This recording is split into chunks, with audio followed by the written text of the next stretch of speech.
Que a graça e a paz do Senhor, irmãos, reine sobre as nossas vidas de uma maneira especial. Sempre são especiais a paz de Deus em nossas vidas. Mas eu quero deixar uma palavra de alguns minutos e alguns segundos, eu creio, que vai impactar a sua vida. No livro de Jeremias, no capítulo de número 29. Jeremias é um profeta chorão, né? E a gente pode ver assim, analisar a palavra de Deus que está escrito em Jeremias capítulo 29, versículo de 1 em diante. Nós iremos explanar até a vontade de Deus. Não um pouquinho hoje, um pouquinho amanhã, e sempre essa palavra. Mas primeiro eu quero orar pela sua vida, pedindo a Deus a sua graça, seu poder, a sua unção, que manifeste em nossas vidas, em suas vidas, em nome de Jesus. Hoje, no dia 4 de abril de 2020, segura essa palavra. Deus, eu quero te agradecer nesse momento, nesta manhã, neste lugar aqui, neste carro, que o Senhor possa ministrar em minha vida a tua palavra, que essa palavra venha fazer morada, guarida aos corações dos meus irmãos, aqueles que irão ouvir, possam ser edificados diante de ti, Senhor. Que eu venha ser um instrumento de bênção na vida dos teus filhos. Me dá sabedoria e entendimento dentro desta palavra e abençoa a tua igreja existente na face da terra. Abençoa os teus filhos aqui em Feira, Senhor, ali no bairro Novo Horizonte. Os nossos irmãos em Cristo, que o Senhor os abençoe verdadeiramente. Nós te agradecemos por tudo, em nome de Jesus. Meus amados, o texto que nós estamos aqui meditando esses dias, já faz alguns dias que eu estou meditando só nessa palavra, e Deus tem me dado alguns entendimentos. A Bíblia diz a carta de Jeremias aos cativos de Babilônia. Deus, ele se preocupou. Eu não digo preocupou. Deus, ele quis alertar o seu povo através dessa carta. Porque Deus não se preocupa. Deus, ele resolve. É diferente de mim, que eu me preocupo. Por isso que eu comecei essa fala assim. Eu me preocupo de muitas e muitas coisas na minha vida, no dia a dia da minha vida. Me preocupo com a alimentação muitas vezes, com os remédios, botar combustível no meu veículo, me preocupo em ir à faculdade, me preocupo muitas vezes, você que tem filhos pequenos, em levar os seus amados filhos aos colégios ou ao colégio. Muitas vezes nós nos preocupamos com muitas e muitas coisas, mas Deus não se preocupa, Deus ele resolve. Deus ele ministra, Deus ele garante, Deus ele age em meios às adversidades das nossas vidas. E não foi diferente com o povo ali que estavam verdadeiramente na Babilônia, cativos. Mas Deus ele tem uma solução para as nossas vidas.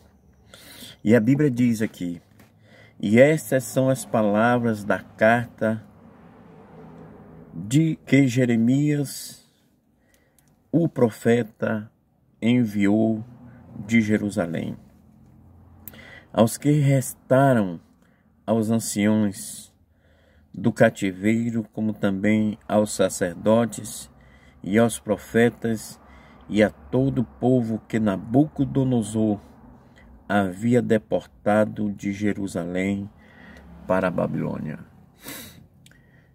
Nabucodonosor, ele transportou, ele levou o povo de Deus cativo, né? Preso, humilhou o povo de Deus ali. Levou de Jerusalém para a Babilônia. E eu quero dizer uma coisa aqui, meu irmão, minha irmã, que Deus, ele é maravilhoso. Deus, ele tem propósito ou propósitos para as nossas vidas. E Deus enviou através do seu servo Jeremias algumas cartas. Várias cartas compõem esta coletânea de correspondências com os exilados que foram levados ao cativo em 597 a.C., incluindo Joaquim e a família real. Joaquim e a família real foram levados ao cativeiro para a Babilônia. Se você for analisar no capítulo 29, de 1 a 32, ele vai nos dar essa palavra. Foram várias cartas e Joaquim, juntamente com a família real, foram levados a cativeiro. Não só eles, mas também toda a população de Jerusalém. E aqueles que ficaram, eles desobedeceram a ordem ou as ordens de Deus em suas vidas. Não precisamos desobedecer a Deus, mas precisamos nos colocar diante do trono da graça de Deus. Esta carta, ou estas cartas, palavras das cartas, um documento foi levado de Jerusalém para os judeus na Babilônia. Isso pode implicar que alguns dos anciãos foram executados na volta de 594 a.C. Menciona ou foi mencionado por Jeremias no capítulo de número 29, de 1 a 23. Você vai ver aí esses relatos. Mas eu quero te dizer, são várias cartas. E para que serve uma carta? A carta, ela serve para mandar informações, muitas e muitas informações para o povo de Deus. Uma carta serve para mandar informação ou informações para a sua família. Na verdade, às vezes estão em outras cidades, em outros estados. E eu tenho certeza que essas cartas, elas servem para isso. Naquela época, uma carta para levar de um lugar para outro durava dias.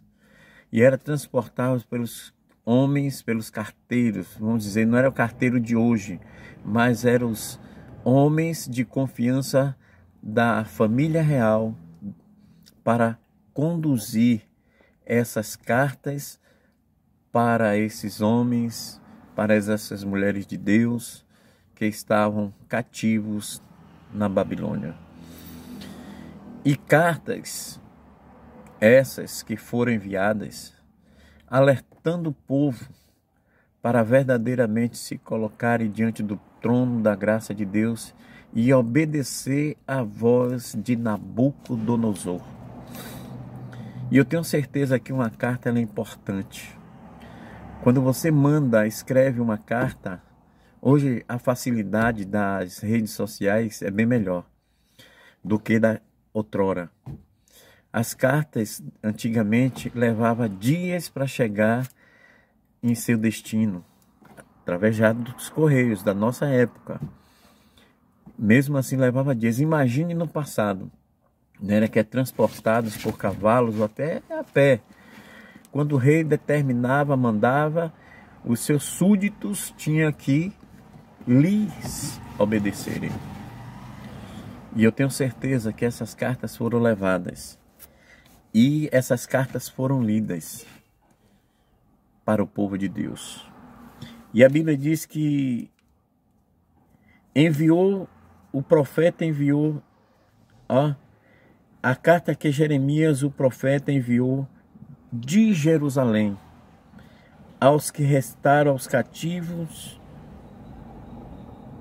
aos anciões, como também aos seus sacerdotes e aos profetas, e a todo o povo que Nabucodonosor havia deportado de Jerusalém para a Babilônia.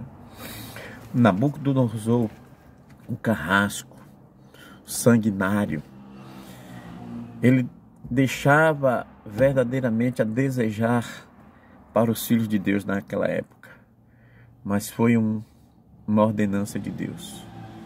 E nós precisamos ver hoje, em nossos dias, quantas pessoas estão tentando nos oprimir com essas informações, não é carta, mas informações pela mídia para tentar nos oprimir como Nabucodonosor. Fica aí essa palavra nesta manhã para você. E eu tenho certeza, meus irmãos, que é bom também nós desligarmos um pouco a nossa TV e nos concentrarmos na meditação da palavra de Deus, para que Deus venha falar aos nossos corações. Precisamos entender sim das informações prestadas pelas autoridades constituídas por Deus nesse país, Brasil. Mas não devemos ficar aprisionados com essas informações. Mas precisamos orar e pedir a Deus a sua graça redentora, salvadora, protetora, manifestadora sobre as nossas vidas. Que Deus te dê um dia de paz, meu irmão, minha irmã, meu querido ouvinte, você que vai ouvir esta palavra, que ela faça morada ao seu coração nesta manhã. Eu quero mais uma vez orar pelo povo de Deus espalhado nessa terra, nessa face da terra maravilhosa. Shalom. Muita paz no seu coração. Pai, eu quero te agradecer só por esse primeiro momento desta palavra. Que o Senhor me dê capacidade, entendimento para falar da magnitude desta palavra em nossas vidas. Que o Senhor possa verdadeiramente trabalhar em minha vida, Deus. Que eu venha te dar lugar, que o Senhor já dá condições para dar lugar. Como em Jeremias diz aqui, buscar-me-eis e me achareis se me buscar de todo o vosso coração. Eu me proponho te buscar de todo o coração. Precisamos, como servo de Deus, nos colocar diante da tua soberania. Que o Senhor conforte os corações dos teus filhos que estão aí ouvindo essa palavra. Que essa palavra venha fazer a diferença em vossas vidas. No momento que eles também pegarem as suas Bíblias para ler esta carta magna dos céus para as nossas vidas. Muito obrigado por esta manhã, em nome de Jesus. Shalom, povo de Deus. Deus os abençoe grandemente.